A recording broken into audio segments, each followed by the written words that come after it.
Which one do you want? United Red. Oh, United Red.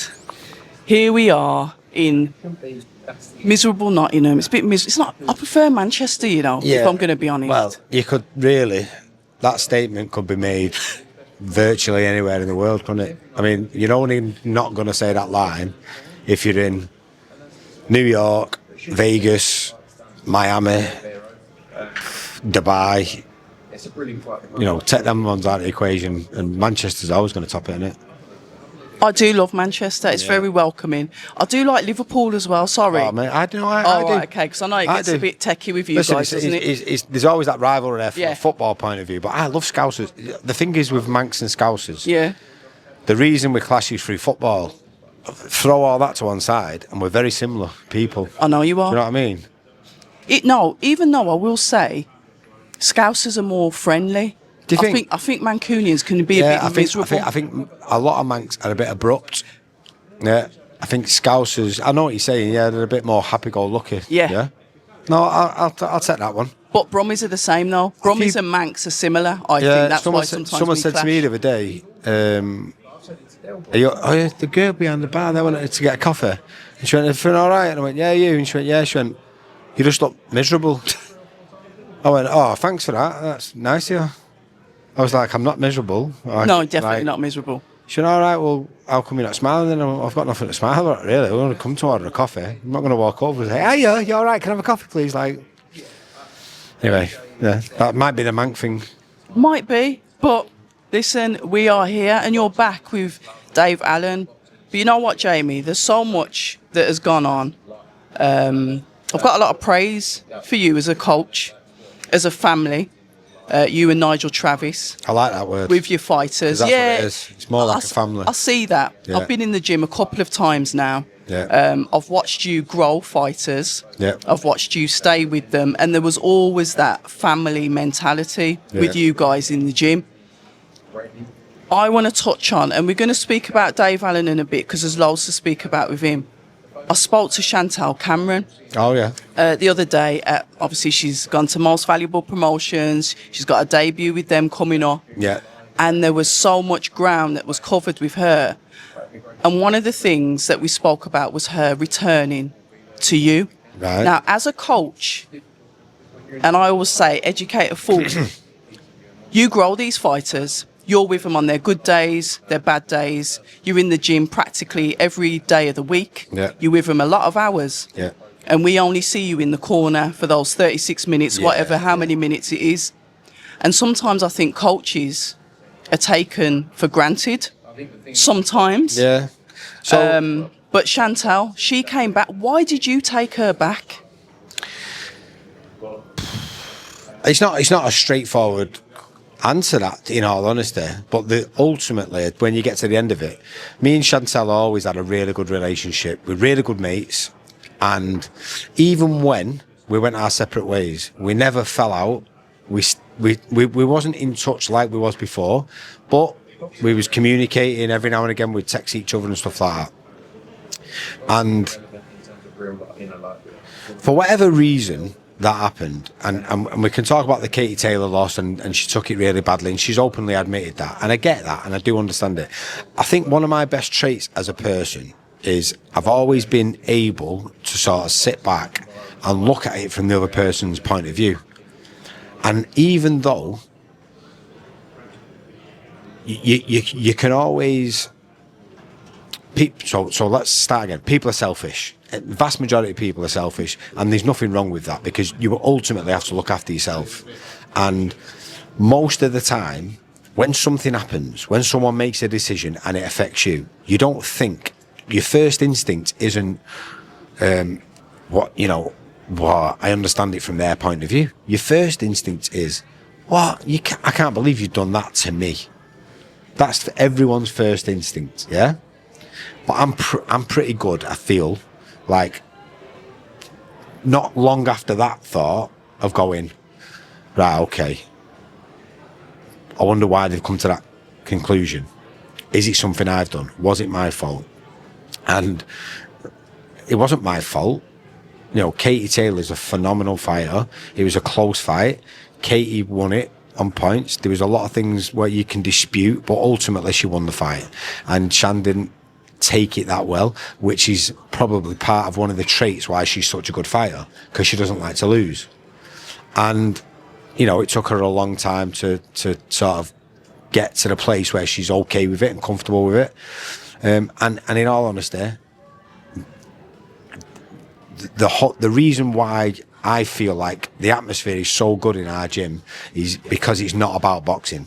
It's because we have such a good relationship with our fighters outside of boxing, and me and her was talking for months and months, just general chit chat, and ultimately got to the point where she was like, "Listen, do you think there'd be any chance that I can come back and train me?" It's never really been the same since, and I think she was scared of asking at first because rejection is not nice to anyone, but I did feel for her. Got a lot of empathy for the stuff what she's been through, and ultimately I like her. And you know, my wife was really good mates with her. You know, we're very close. So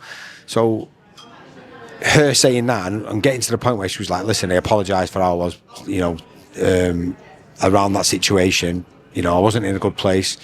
And can we finish what we started, basically? And I was like, "Listen, absolutely, life's too short." And she came back, and literally it was like she'd never left. Yeah, I could see the genuine, like, her face lit up when she mentioned yourself and Nigel, and she kept on calling it home. Yeah, that's why I said that. you can't say that it's a gym. That's like a family. Yeah, because you took her back home. And the reason why I ask about this, Jamie, obviously we've seen Daniel Dubois make a U-turn back to Don Charles, and I was one of the first ones on the internet to say, fair play to you, because I wouldn't be doing that. You're definitely like the bigger guy to me. Yeah, that level of maturity, like you said, with that selfishness, that ego to say, you've done that to me, you've humiliated me, and now you want me to take you back. Do you know what it is with me as well? I can take it or leave it. All right. I don't have to do this. I don't need to do it. I don't have to do it. I'm doing it because I enjoy doing it. I love doing it. And ultimately, if you don't want me to help you anymore, I'm cool with that. Like, I'm not that I don't care. I'm not saying that I don't care. So let's go back to how we started. I'm pretty good at seeing it from the other person's point of view. When Jack Catterall sat us down and said, "Listen, I'm leaving. I'm going to train in America. I feel like I need to motivate myself, and I need to take myself out of my comfort zone and stuff like this." And I was like, "Listen, sound okay, no problem. I'm not saying I agree with you, but that's not my decision to make. That's your decision to make.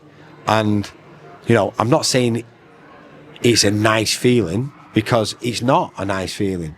But who am I to tell him how he feels?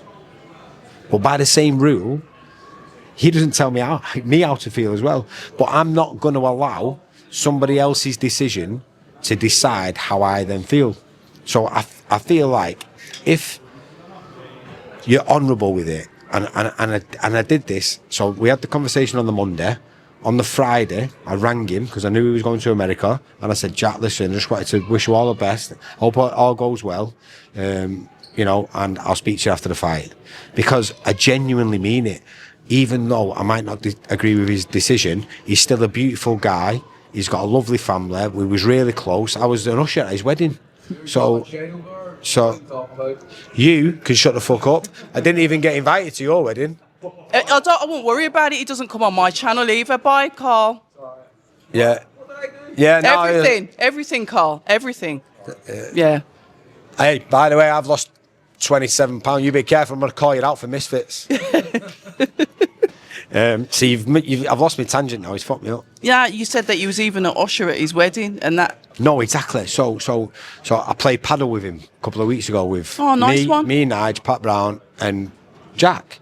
Because ultimately, and I'm going to go a bit deep here now on you.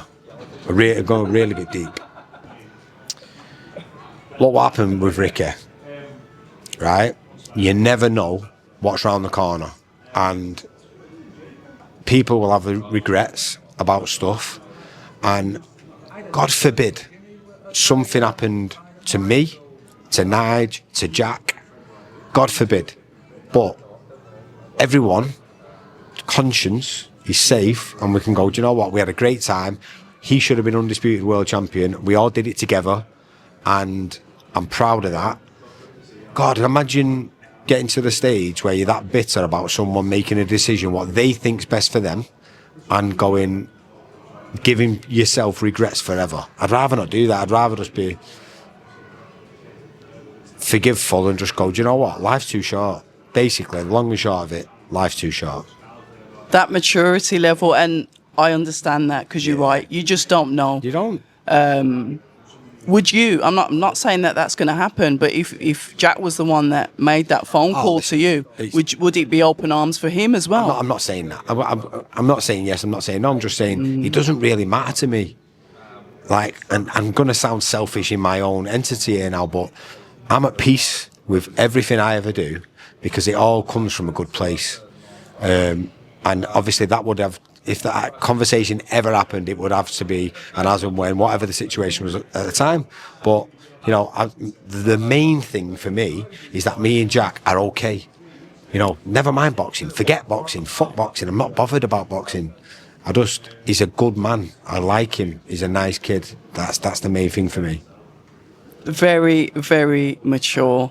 And it's good to listen to that because, like I said, I don't think I've reached that level of maturity. I'm not saying it was easy. It fucking took a while. It took a while. Because, I think maybe I hold grudges more than you do, so that's commendable. Yeah. But you've got this family that you're growing in the gym. Love it. Pat Brown, Dave Allen have become this almost like this sideshow that you've got going on. They're doing their own podcast. And that just shows the closeness of the fighters. Yeah. Because it reflects in what they do outside of the ring. They've got a great relationship with each other. One's coming towards the end of his career, one's at the beginning, and they're really useful for each other from a boxing point of view, and they get on really well together. You know, I'm a big believer in the universe. Everything happens for a reason. People are brought together. You know, you're attracted to certain situations, certain people, and them two, for whatever reason, have found each other and have just started bouncing off each other, and it works. It definitely does work. Dave Allen, he was in the mix to fight for the British with Jamie Takivi. Yeah. I mean that fight just seems to be all over the place, up and down, different names being mentioned. But what about Dave? Because I know that was a fight that was supposed to happen ages ago, and then it went quiet. They all did their own thing, and then it was coming back like they were going to do the same thing again. Yeah. But well, I think Dave's always wanted to fight for the British title. You know, again, he's been a dream of his to win the British title. I just feel like because of the stuff what's happened recently and this like rebirth in a way of Dave, a lot of it you can say has been helped, has been sort of supported by Eddie. You can't deny that. He's been such a good he's done such a good job in promoting Dave, or helping promote Dave, and I think a lot of loyalties come down to it. So the question was asked, and it just didn't really fit in, and the timing, and I think from what I can gather from those conversations, really Dave was going, do you know what, we've got a plan, we'll hopefully got a big fight in the summer, and Eddie's been good to me, and I don't really want to go away from that. I want to do it with Eddie, and I think fair play to you, you know what I mean? The loyalty. Yeah, I like it. Because then potentially that reflects back on his relationship with you, because people often say, you know, don't judge a person by how he treats the richest man in the world. Judge him how he treats the poorest. Absolutely. And you're a product of your environment, and if in any way I've had a little bit of an impact on the way Dave is, then I'd love to think that I've had a positive impact on him. But I tell you what, it's so hard to have any type of influence on a decision what Dave makes, because he's so strong-headed. Interesting. But I will say one thing: I've never seen him or known him to have shown someone as much respect as he shows me. It's mental. He has got a lot of respect, and I really appreciate it, because he listens to every word I say. Except, here's a funny one for you. He told me on Monday, listen, just so you know, I'm not going to fucking listen to you on Saturday. I was like, what? I was like, what? What are you talking about? And he's like, no, I'm just going to fucking... Go out there, blitz, yeah. I'm going to blitz this guy. Just going to go out there and say, don't start asking me to throw a jab and start, ease my way into it. I'm just going to blitz him. I was like, all right, sound. No worries. Let's just see what happens. With him, with Dave, he either goes out and he puts on a solid performance, or he starts off well, and it's almost like he thinks, oh, I can't be bothered. Not a quit mentality, but it's like, oh, I'm just going to switch off for a bit. And he doesn't switch off for like one round. It's like 2 or 3 rounds. I think why does he do that? It's like an onion. There's so many layers to it. But ultimately, we had a conversation the other day, and he said, the next big fight, hopefully in the summer, I promise you, I'm 100%, I'm all in for it. He's getting down to his proper, healthiest athlete weight, which we believe is around about 17 stone to 17.4. So nearly 20 pound lighter than he was against Makhmedov. And I said to him, can you imagine the performance you would put in if you was more of an athlete? So, because his technical ability is unbelievable. Well, you can hear it when he speaks. Nobody knows boxing like him. He's very intelligent. His knowledge on the sport is unbelievable. His actual technical ability is unbelievable as well. He just can't sustain it because the condition he's in physically. But even though, to be honest with you, right now he's very fit. Okay. He's just heavy, and he'll go in here and tomorrow night, and he'll do a job. I believe. I'm confident, and he won't be an issue. But he's promised me he's gonna go all in, and I believe him because he's never said anything to me what he's not followed through with in the past, even though that means that he's been really honest. He's the most honest man I've ever come across in my life. If he tells you something, he's going to do it. And he's literally said to me, listen, I'll try my best. He's never said he's going to give 100%. He's always said, I'll try my best, which means that he's just going to do bare minimum. What would you say then? And I always like to end it on a bit of an advice for any fighter out there. When a coach as a fighter, we have expectations. The fighter expects you to be their third eye in the corner. Maybe when things aren't going too right, there's adjustments that need to be made to that game plan, etc., etc. Your job. Yeah. But what do you expect from a fighter? And this is on the whole. This is them turning up to training, etc., etc. Not just about fight night. Yeah. So I've been doing this 13, 14 years now. But I've been in boxing for 33 years. And I feel like the best way to explain it is the best fighters always get the best results. The vast majority of the time, there'll always be a good coach in the corner with them, but they don't necessarily make the good fighter. The good fighter in itself is a good fighter. A coach can then bring the best out of them, but a good fighter will always find a way. And they generally always find their way to a good coach because they're a good fighter. I'm not a massive believer in a coach, a world-class coach, making a huge difference because it's very, very difficult to get, for instance, a fighter who doesn't want to put the work ethic in. So my big thing is always, if I've got to tell you to slow down, it's a gift. Like, I want my job to be saying to you 2 or 3 times a week, relax, slow down, you're working too hard. Because that means you're fully in, fully dedicated. If I'm saying to you, come on, what the fuck are you doing? Get going. You're not working hard enough. You don't want it enough. No one had to tell me how hard to work when I was fighting. Nobody.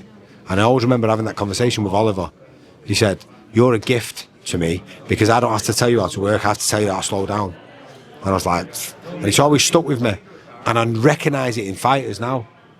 Even the ones that you're not coaching? Yeah, and some of the ones who I do coach are that talented, they get away with not giving it 100%. But some of them don't. Also, you get fighters who are not as talented as others, and just the sheer work ethic, the mindset, the discipline takes them all the way through. So, I mean, Conor Walker. Hey, here we go. Conor Walker Yeah. is not an untalented fighter. A lot of He's got better with you, a lot though. of the skill, maybe. Yeah, he has. He has. I've been watching him forever, And I'm not, Jamie, trust me. so going back to the original question, I'm not saying coaches can't have an impact, but I'm saying they don't make a good fighter, because Conor Walker was a good fighter when he came to me. Rich had done a fantastic job with him, but I would say more so, Conor Walker did a fantastic job on Conor Walker. He made himself a good fighter because he was that fucking determined to achieve. He wouldn't let anything slow him down. And then we've been able to help him through experience, really. So, but you try and stop Conor Walker. He's a fucking nightmare. You can see that, and I get it, because we're from the same neck of the woods. Yeah. We are, like, there's a couple of screws loose. Yeah. It's just the way, and I mean that in no disrespectful No, of course, way. exactly, yeah. It's just You the way welcome we to are. Salford. Oh, well, there you go. So we fit in just perfectly then, didn't he? Mate, You know what I mean? so Conor is the perfect example of somebody who you might look at him at face value and go, he's not mega talented. I'm telling you now, he is. He goes under the radar. The subtle things he does are very underrated, and you have to be up close and personal to see what he does. But from a skill set point of view, for instance, he's not your sharpshooter, long range, looks flashy. He's just a old school fucking. Let's have it. Let's come and have it. Yeah. And he's right up my street. Honestly, he's cut from the same cloth, and I love him. He's fucking brilliant. I'm happy with that. Listen, Jamie, it's been an absolute pleasure. One day, I am going to set up a podcast, and I'd really like to get you on it to talk about your time Let's do it, man. as a fighter. Listen, ladies, Bear in mind, I'll cry. it's all right. I might cry with you Because I as know well. you'll probably push me down a few little avenues where it goes deep, and I'm an emotional fucker, so I'll cry. We both are, and I think that's probably why we get on. Probably, yeah. Do you know what I mean? Yeah, man. Real recognise real. Ladies and gentlemen, the one and only Jamie Moore. Thank you.